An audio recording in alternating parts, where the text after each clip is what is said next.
Hello la famille, j'espère que vous allez bien. Aujourd'hui, on se retrouve pour une nouvelle vidéo. C'est le procès de Benjamin Mendy, le joueur de Manchester City. Tout avant de commencer, je vous demande de liker et de vous abonner. Surtout d'activer la cloche de notification pour être averti à chaque fois que je sors une nouvelle vidéo. Alors, prends ton téléphone et un truc à grignoter et... Le témoignage d'une troisième plaignante a été entendu ce mardi au tribunal de Chester dans le cadre du procès de Benjamin Mendy. Cette dernière accuse le footballeur de l'avoir agressé sexuellement le 2 janvier 2021. Le procès de Benjamin Mendy se poursuit au tribunal de Chester. Après les témoignages choquants des deux premières victimes, présumé du défenseur français. Une troisième plaignante a pris la parole ce mardi dans une vidéo diffusée devant le jury. Dans son témoignage, cette dernière explique s'être rendue au domicile de Mendy après minuit avec 3 amis. Tout le monde passait un bon moment à jouer et à boire. À 3 heures du matin, je marchais vers l'île et il venait par là.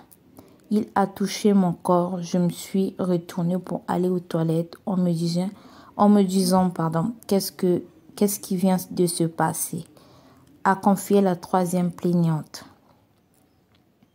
Sous le choc, la troisième plaignante se dirige alors vers les toilettes pour fumer, mais la porte était fermée à clé.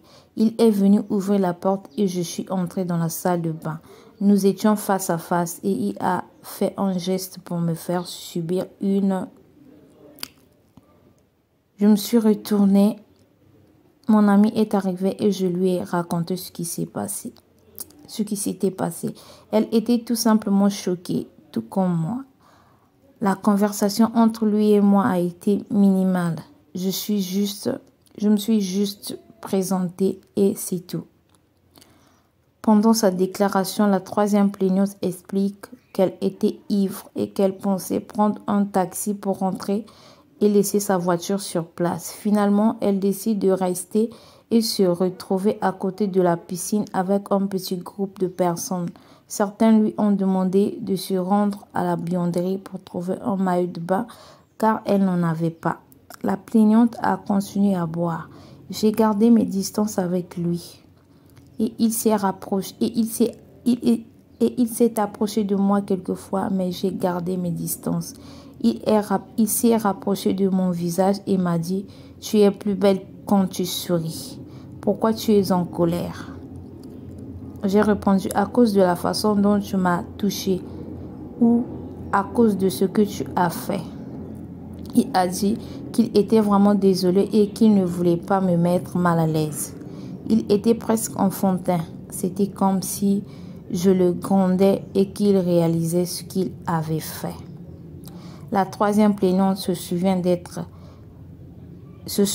être sortie de la piscine vers 6 heures du matin. Benjamin Mendy lui a demandé si elle voulait des affaires de rechange. Nous sommes montés à l'étage et il m'a donné des vêtements.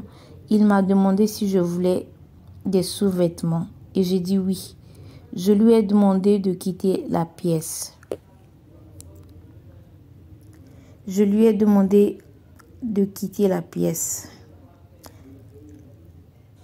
Pendant que je m'habillais et il a fait immédiatement. Au cours de son témoignage, la troisième plaignante a rappelé qu'elle ne connaissait pas le joueur avant la soirée. Seul son ami, qui avait envoyé des SMS à Benjamin Mendy, avait été invité à la fête.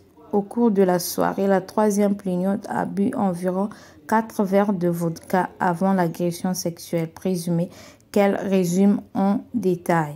Je portais des sous-vêtements, mais je pouvais sentir ses doigts à l'intérieur de moi. J'étais juste choquée, invitée à expliquer le geste que Benjamin Mendy aurait fait vers elle. La troisième plaignante a déclaré qu'il a sorti sa langue comme s'il léchait. J'étais confuse. Mon ami est venu aux toilettes et je lui ai tout de suite raconté. Après la pause déjeuner, Le contre-interrogatoire de la troisième plaignante est attendu. Je vous aime très fort. Passez une très belle suite de soirée. Bye.